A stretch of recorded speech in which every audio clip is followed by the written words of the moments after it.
நிறைஞானி தரிசனமே செபதமங்கள் நிறைஞானி தரிசனமே செய்யும் மரங்கள் நிறைஞானி தரிசனமே சிவத்தை காணல் நிறைஞானி தரிசனமே சிவத்தின் சேவை நிறைஞானி தரிசனமே மேலுதற்கு திடீரமா உலகத்து அடிநாம் யாருக்கும்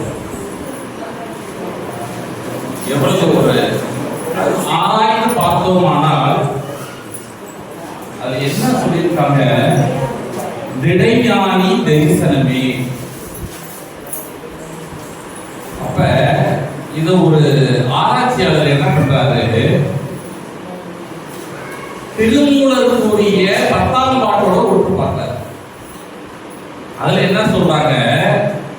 தெளிவு குருவின் திருமேனி காணல், தெளிவு குருவின் திருநாமம் செப்பல், தெளிவு குருவின் திருவார்த்தை கேட்டல். கடைசியில ஒண்ணு என்ன சொல்றாங்க?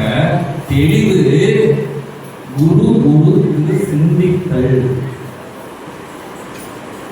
அப்ப இதுக்கு அதுக்கு என்ன ஒரு ஒற்றுமை? அதுதான் என்ன சொல்றாங்க?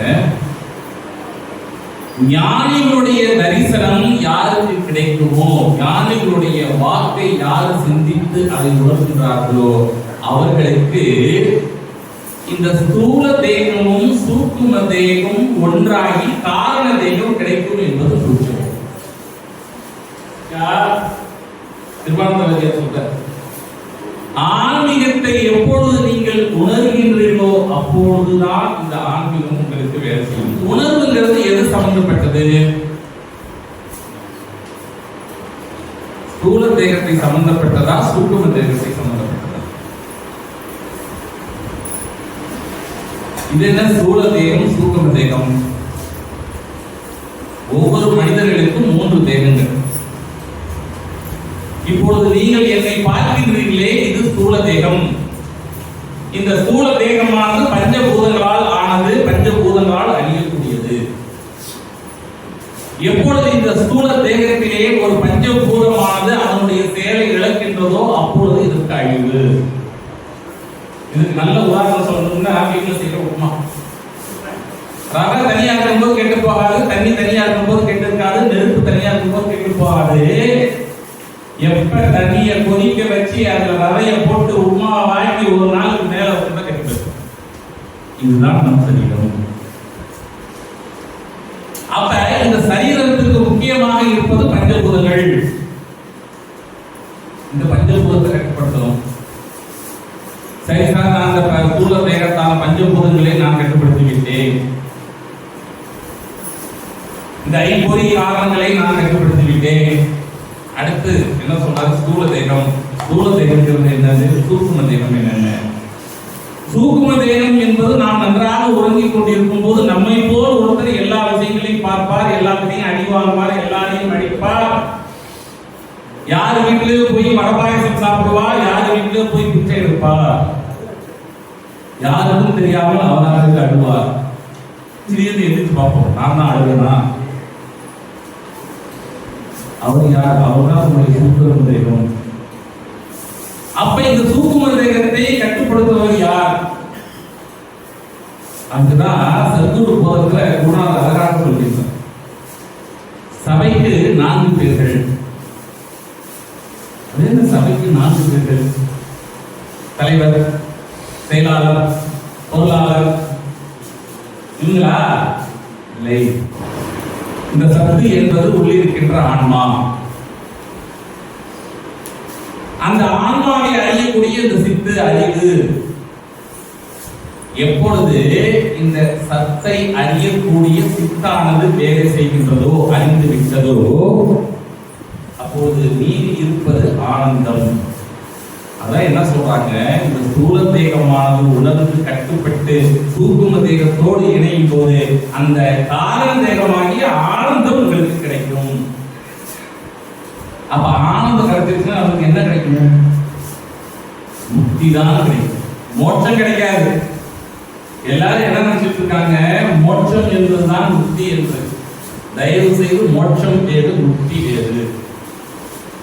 மோட்சம் என்பது இந்த பிறவியை நன்றாக எந்த ஒரு அனுபவமும் கஷ்டமும் இல்லாமல் அனுபவித்து செல்வது மோட்சம்.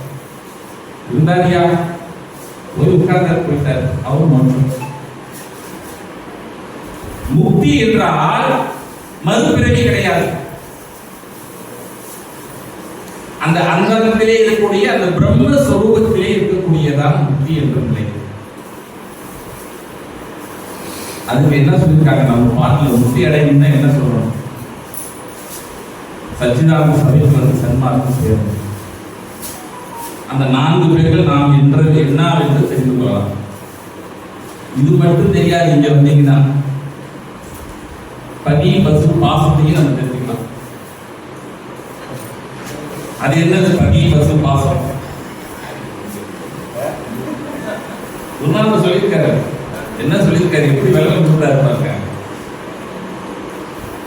பதி என்பது ஏகம், பசு என்பது அநேகம், பாசம் என்பது மனதில் விருத்திகளை உண்டாக்கும் ஆணவம், மாயை, சுத்தமாயி, அசுத்தமாயி. இந்த 4 தான் பாசம். அப்ப இந்த பதி என்ற ஏகம் யாருன்னா சச்சிதானந்தம். இப்ப சச்சிதானந்தம் எப்படிப்பட்டவர்? சச்சிதானந்தத்துக்கு யாராவது சொல்லிக் கொடுப்பாங்களா? சொல்லிக் கொடுப்பாரு. அவருக்கு எல்லாம் தெரியும். யாரும் அறிவிக்காமல் அறிகின்ற அறிவு அவரிடம் இருக்கும். இந்த அநேகமாகிய இந்த பசுவுக்கு நான் சொல்லிக் கொடுத்தால் அதுதான் பசி பாசம். இப்ப இன்னும் எப்படி சொல்றாங்க? ஒரு எலுமிச்சை பழத்தை எடுத்துக்கிறோம். ஒரு எலுமிச்சை பழம் இருக்கு, அது பார்ப்பதற்கு ஒரு எலுமிச்சை பழம். இப்ப ஜூஸ் அதெல்லாம் போட்டு நினைக்கிறேன். அந்த பழத்தை 2ஆக வெட்டி புளிந்தால் அது சாறு. இந்த சாறை குடிக்கும் போது நமக்கு அது ஒரு சுவை வருகிறதே, புளிப்பு. இப்ப எலுமிச்சை பழம், அதனுடைய சாறு, அதனுடைய சுவை, புளிப்பு. இதுதான் எப்படி பெற்றாங்க? பதி பசு பாசம். வியாபகம் என்பது எலுமிச்சம்பழம், அதனுடைய ரசம் வியாப்தி, அதனுடைய புளிப்பு வியாபியம். பதி பசு பாசம். இதோட ஒரு அருமையான விளக்கம் எனக்கு தெரிஞ்சு எங்கேயும் நான் படிச்சதில்லை. யமலோகம், யமன் வந்து வாட்டுறா. எங்கடா இருக்க அந்த யமலோகம்? சொல்றார், ஒவ்வொருடைய மனிதன் தான் யமலோகம். உங்களுக்கு வருகின்ற காய்ச்சல், சூளை, வயிற்று வலி, தலைவலி, என்னென்னமோ வலி இருக்கு பாருங்க. இவர்கள் எல்லாம் யார் என்றால் உன்னுடைய யமதூதர்கள். அவன் என்ன சொல்றாங்க? காலனை காலால் உடைத்து குருநாதர் அதெல்லாம் போயிடும்.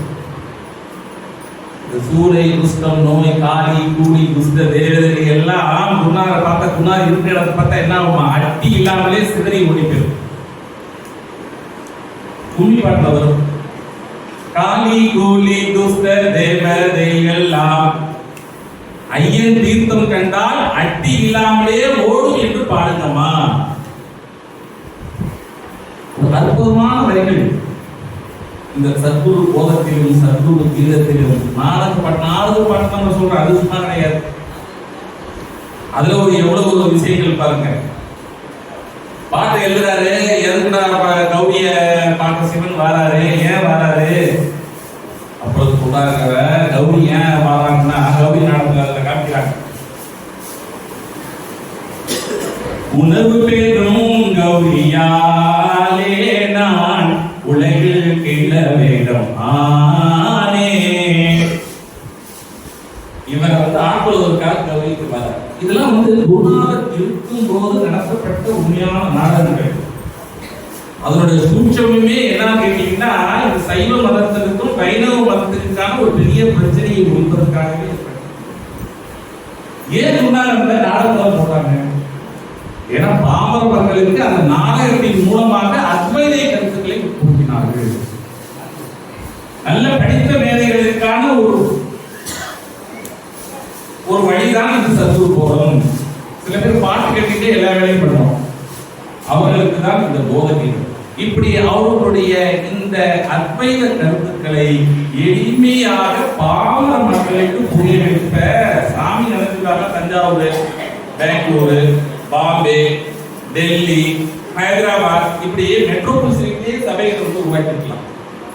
சாமி அங்கெல்லாம் போகணும், பட்டி தொட்டிக்கு தான் போனாங்க சாமி. ஏன்னா அவங்களதான் முதல் கிடைத்தேற்ற வேண்டும். பாரபட்சம் இல்லாமல் சாதி பேத மத பேதம் இல்லாமல் சாமி எல்லாருக்கும் அந்த அரிய வாக்கியங்களை, ஆன்ம வாக்கியங்களை, அத்வைத சொற்களோடு எல்லாம் சொல்லி இந்த மனிதனாக பிறந்த நோக்கமான தன்னை உணர்ந்து தலைவனை சார்ந்த முக்தி என்ற நிலையை அடைய வேண்டும் என்பதற்காகவே இது போல சபைகளை உருவாக்கி அங்கு வருடம் ஒரு முறைக்கு மகா பூஜை என்ற ஒரு விழாவை நடத்தி இதன் மூலம் ஆன்மாக்கள் எல்லாம் இந்த சத்து சித்து ஆனந்தமாகிய இந்த முக்தி நிலையை அடைய வேண்டும் என்பதற்காகவே செய்ததால் என்னுடைய தாழ்மையான வேண்டுகோள், நண்பர்கள் இது போல் நடக்கும் மகா பூஜையில் கலந்து கொண்டு இந்த மனிதனுக்கே உரிய இந்த உயர்வினை என்ற பண்பை மேலோக்கி பார்த்து முக்தி நிலையை அடைய வேண்டும் என்று இல்லை. என்ன சொல்றாரு? அந்த 4 பேர்கள் யார் என்றால் அவர்கள் தான் அந்தகரணம். சரி சாமி, அந்தகரணங்கள் யாரு சொல்லுங்க. அதுக்கு சொல்றாரு, இதை நான் சொல்ல மாட்டேன், அவர்களாகவே தெரிந்து கொள்ள வேண்டும். சாமி என்னால தெரிந்து கொள்ள முடியல, அப்ப என்ன பண்ணணும்? சபைக்கு வந்து தொண்டு செய்யுங்கள், அங்கே குருநாதர் உங்களுக்கு காரணம். எப்பொழுது இங்க வருகின்றீர்களோ அப்பொழுது இங்க ஒரு சன்மார்க்கம் உருவாகின்றது. அதனால முதல் பாட்டில் வச்சான், சச்சிதானந்த சபையே சன்மார்க்கம். இப்ப வந்து சேர்ந்துட்ட, சபைக்கு வந்துட்டேன், சன்மார்க்கம் ஆயிட்டேன். அந்த சன்மார்க்கம் என்ன பண்ணுது? தன்னை எரியும் நோக்கம் உண்டாகும் சச்சிதானந்த சபையே. இப்ப எனக்கு தன்னை அறிகிற நோக்கம் வருது, அதுக்கு எது தடையா இருக்கு? இந்த மனதானது என்னிடம் கட்டுப்படாமல் நடந்து கொண்டிருக்கிறது, இச்சையில் மாட்டிக் கொண்டிருக்கிறது. இப்ப சச்சிதானந்த சபைக்கு வந்து சன்மார்க்கத்தில் சேர்ந்து தன்னை அறியும் நோக்கத்தை உருவாக்குவதற்கான ஒரு படியை வைக்கும் போதே இந்த இச்சை என்பது அகன்று விடுகிறது. இச்சை என்பதை நீக்கும் எல்லோருக்கும் இன்பமே வழி சேர்க்கும். எப்பொழுது ஒரு மனிதனுடைய ஆசையானது இச்சையாக மாறும் போது அவன் துன்பத்தில் இருக்கின்றான், இச்சையானது தீரும் போது அவன் இன்பத்தை அடைகின்றான். ரத்தின சுருக்கமா இருக்கும். நம்ம பாடல்கள்லாம் பார்த்தீங்கன்னா அத்வைத பாடல்கள் எல்லாம் முத்து போல இருக்கும், ரத்தினங்களாக இருக்கும். அதுதான் பாட்ட வச்சாரு. எப்படி வச்சாரு? நல்ல ரத்தினம் இது நல்ல ரத்தினம், நண்பர்கள் வந்து வாங்குங்கள் நயமான ரத்தினம், நல்ல ரத்தினம் இது நல்ல ரத்தினம், இது நல்ல ரத்தினம். இந்த ரத்தினம் எப்படிப்பட்டது? காமம் ரோத லோபம் முகத்தை கருக்கும் ரத்தினம், அதை நறுக்கும் ரத்தினம். இந்த காமம் ரோத லோப முகத்தை அதிகாரி இருக்கிறது யாரு?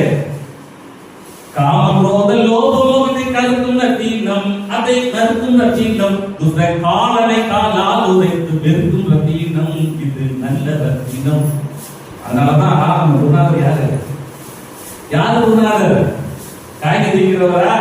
இல்ல, ரத்தினங்களை விற்கின்ற ரத்தின வியாபாரி.